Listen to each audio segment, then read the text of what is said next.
This is not a drill. It's happening, and it's happening now. We're in the midst of the greatest redistribution of power since the Industrial Revolution. Ruling class are murdering you. Not slowly, they've got their hands around your throats and you're just passing out. They are destroying the earth and everything that lives on it to make a few quid. That somehow this is America and then just across the field is Canada, and that you have to have all kinds of papers and pictures and stamps and passports and, you know, I mean, when you think about it, it's insane. It's insane carving up the world into little patches like that. I've never paid attention to mainstream press and media before, so I've never been aware of people being attacked, you know, and crucified on that level. And I can't help but feel that we've been scapegoated in a way, you know. Why don't we just stop them? Why don't we get tough, take to the streets in millions, say enough is enough? It's an expression of my view, which is that we, human beings, all have a responsibility to stand up in solidarity with one another against authority that is errant, wherever and however and whatever it is and wherever we see it. Errant authority. You know, this is not 60s bull. This is stuff that has to do with the reality of the way the world turns now and the way it works. And we by and large have a very blinkered view of it. You think that still has traction? Absolutely. Is it my imagination? Is it too much to suggest that their leaders over there and our leaders in the West are driven not by trying to achieve peace in our time, but by something else, by something altogether less sublime? Call me a cynic, but it sometimes seems to me that some of them are more attached to power than to peace. You are not still in a democracy. You can buy political power now. That is not democratic. At some point in everybody's life, they have to decide whether or not they believe in the 1948 Universal Declaration of Human Rights in Paris. If you do, either you believe in it or you don't. You can't have it both ways. And so if you do believe it, then you have to stand up for people's human rights all over the world, irrespective of their ethnicity or their religion or their nationality. One would need to persuade the good people of the United States of America that they somehow need to wrest the power that resides with the very, very wealthy back to the rest of you, or the rest of them, in order that you could, for instance, have a mainstream media that reports news from around the world rather than providing 24-hour entertainment in order to sell soap powder, which is, with all due respect, and there's not a great deal of respect you can give to even some of the considered august bodies, some of the broadsheets. You know, the New York Times is now just a mouthpiece for the government, so is the Wall Street Journal. But the people would have to wait. First of all, they would have to wake up. The people, you Americans, would have to wake up to the fact that these newspapers and the rest of the media are not giving you the news. So what, if anything, to do? Well, understand that every day, in many small but central ways, we get to choose. This is something that I actually put in my folder when I came out here today. You have no idea what it is. Nobody does, because it arrived on the internet to me this morning. It's a request for the rights to use my song, Another Brick in the Wall 2, in the making of a film to promote Instagram. I only mention that because this is an insidious, it's the insidious movement of them to take over absolutely everything, you know. So those of us who do have any power, and I do have a little bit, in terms of the control of the publishing of my songs, I do anyway, so I will not be a party to this bullshit. Them. Enough. They've had their time. A new day dawns. and we will not be swaddled in their grime. Breaking details on that whistleblower who leaked top-secret documents about the government surveillance of Americans. The person responsible for one of the greatest national security leaks in recent American history insisted that his identity be made public after he fled the country for Hong Kong. Snowden has been in Russia now for 3 full days. President Putin defying the U.S., saying the Russians will not turn him over. He damaged the security of the country. No, I don't think Mr. Snowden was a patriot. But this is a little bit of a misunderstanding about why I came forward. I didn't come forward to tell people how to live or what to do. The problem of 2013 was not one specifically of surveillance, but one of democracy. It was the fact that our laws had changed. The operation of our governments had changed around the world, across borders, and it had happened without our knowledge, without our consent. Now, the basic principle of democracy in an open, Western, liberal society, one would hope at least, is that the government governs because they have a mandate that's based on the consent of the governed. If we don't know what's going on, we can't give our consent. I called for a thorough review of our surveillance operations before Mr. Snowden made these leaks.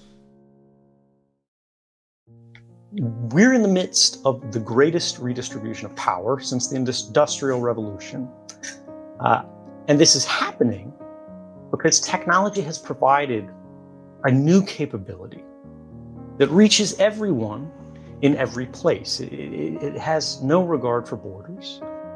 Now, this technology allows these institutions to monitor and record the private activities of people on a scale that's broad enough that we can say it's close to all-powerful. And it's through the use of new platforms and algorithms that are built on and around these capabilities that they're able to shift our behavior. In some cases, they're able to predict our decisions and also nudge them to different outcomes. And they do this by exploiting the human need for belonging. But how many of you who have a Facebook account actually read the terms of service? Right? Like it's not anything to be ashamed of. Everything has hundreds and hundreds of pages of legal jargon that we're not qualified to read and assess, and yet they're considered to be binding upon us. And it is through this sort of unholy connection of technology and sort of an unusual interpretation of contract law that these institutions have been able to transform this greatest virtue of humanity, which is this desire to interact and to connect and to cooperate and to share, to transform all of that into a weakness. And now these institutions, which are both commercial and governmental, have built upon that, and they have structuralized it and entrenched it to where it has become now the most effective means of social control in the history of our species. Since many authorities feel that the Sunset Strip to be, or has been, one of the prime innovators of the present reaction of youth against the establishment, what is your attitude toward the Strip and its people? It's not actually a thing against the establishment. It's not that at all, because a lot of those kids down there I found out are part of the establishment, It's nothing but, a lot of them are lazy down there. A lot of them are groovy, but the groovy ones don't preach as hard as the lazy ones do. And so therefore it's a big mess.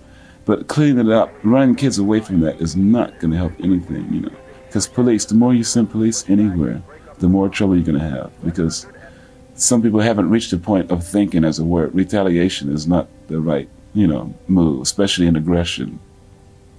People don't realize that music has so much to do with what's happening today, And you're not going to stop the music. You might as well just let it stay there and depend on the music to straighten it out. And then give the music some kind of respect as to where it can do these things, If they want to know the truth about it, the best thing to do is listen to the music.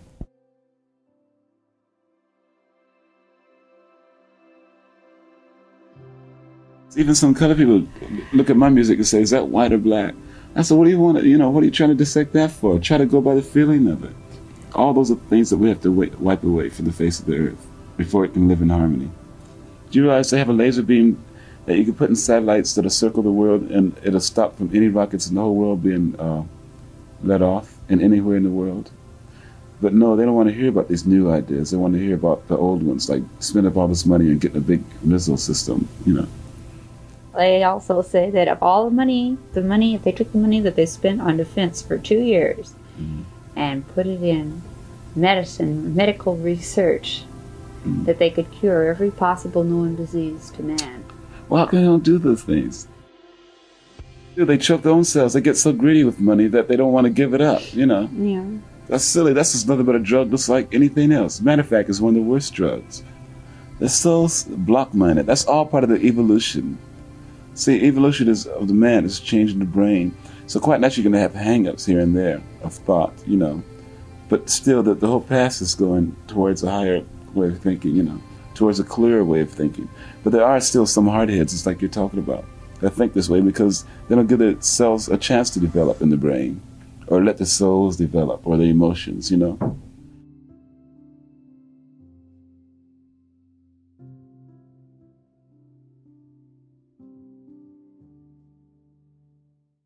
Just imagine if there were no countries.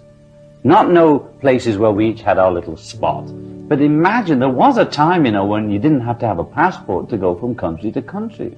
What kind of world did we create? Really, it used to be you could go around, What is this game that you can't get, that somehow this is America and then just across the field is Canada, and that you have to have all kinds of papers and pictures and stamps and passports and, when you think about it, it's insane. It's insane carving up the world into little patches like that. The concept of imagining no countries, imagining no religion, not imagining no God.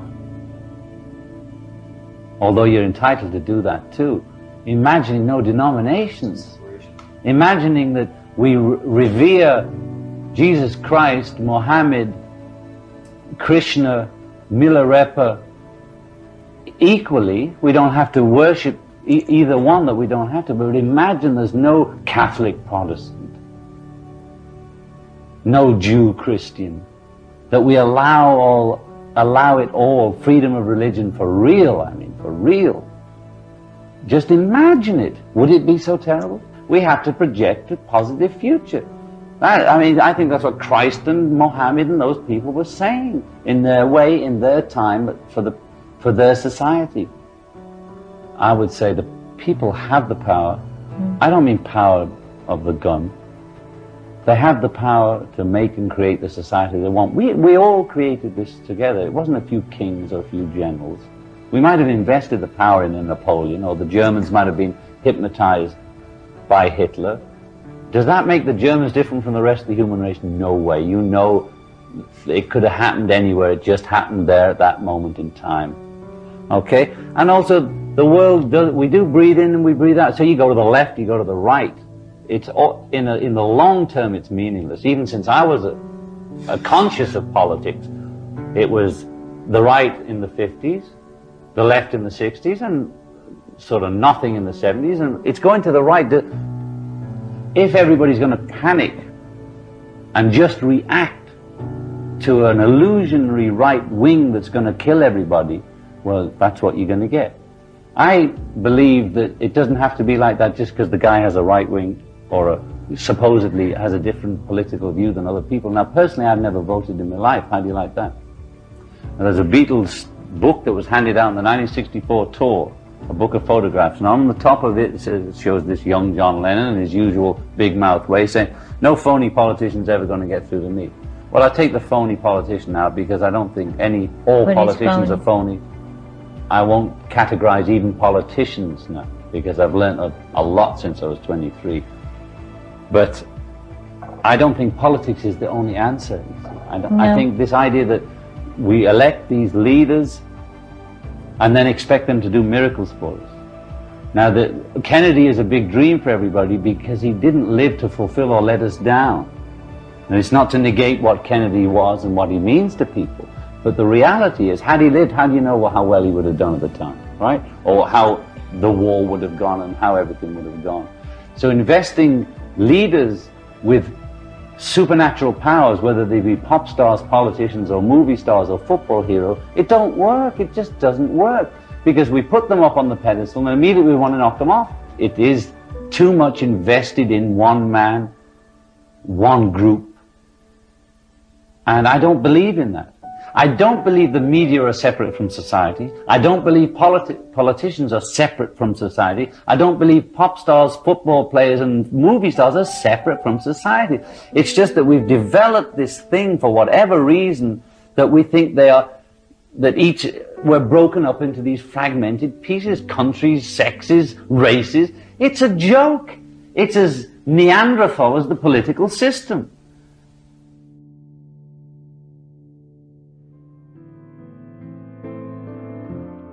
What broke first? Was it never mind or team spirit? When it started to break, whatever broke first?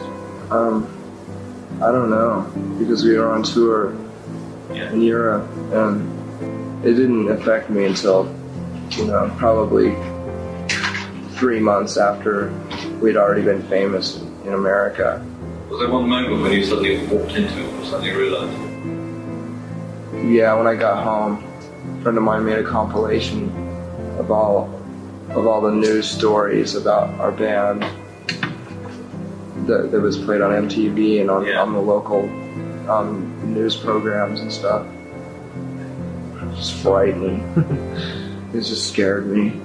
Well, and what about the media? Did you find it incredibly disheartening that you'd started this group and you were playing these songs, good songs, and you've become incredibly successful, and suddenly all this weird stuff started? Oh yeah, it affected me to the point of wanting to break up the band all the time. I've never paid attention to mainstream press and media before, so I've never been aware of people being attacked, and crucified on that level. And I can't help but feel that we've been scapegoated in a way. I feel I have a lot of animosity towards journalists and press in general, but because it's happening to me, of course, I'm probably exaggerating it, but I still can't think of another example of any current band that has had more negative articles written about it. A lot of it's just simple sexism. Courtney is my wife, and people could not accept the fact that I'm in love, and that I could be happy, and because she's such a powerful person and such a threatening person, that every sexist within the industry just joined forces and decided to string us up.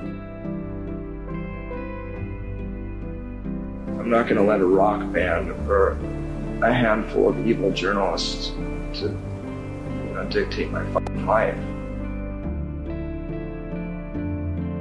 What advice would you give to someone who's just starting out or wants to have a musical career? Just keep practicing and don't give up. Just never give up. Play as often as you can and be really dedicated and try to write good music, and don't worry about the material ethics that go with music. It doesn't matter what you look like or anything. It doesn't matter what your product looks like. It's what it sounds like. You have written a line of poetry which reads, "The spectator is a dying animal." Now, isn't that a bit of a contradiction to what you've said previously? No, it's concerned with that same split between the actor and the audience. To me, there's something incredibly sad about a bunch of human beings sitting down watching something take place. And just when you think about it, I love movies as much as anyone else, but the spectacle of millions and millions of people sitting in movie theaters and in front of television sets every night watching a second or third hand reproduction of reality going on when the real world is right there in their living room or right right outside in the street or down the block somewhere. I think it's a tool to somnambulize or hypnotize people into a kind of waking sleep. But I think the major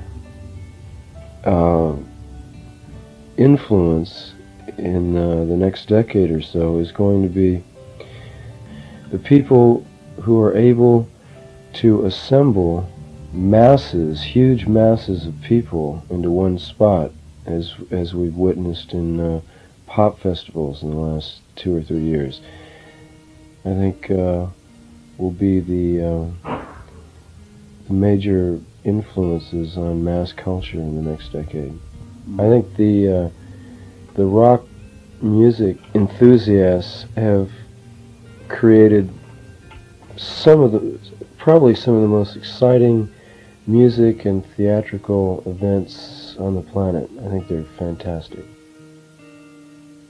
Well, part of generation gap is the difference in what people like in terms of music. Now, this is something that distresses me a little bit. It seems that the young people like all the same kind of thing. Now, I want more out of the young people than just that. Yeah, well, they're being programmed by their radios.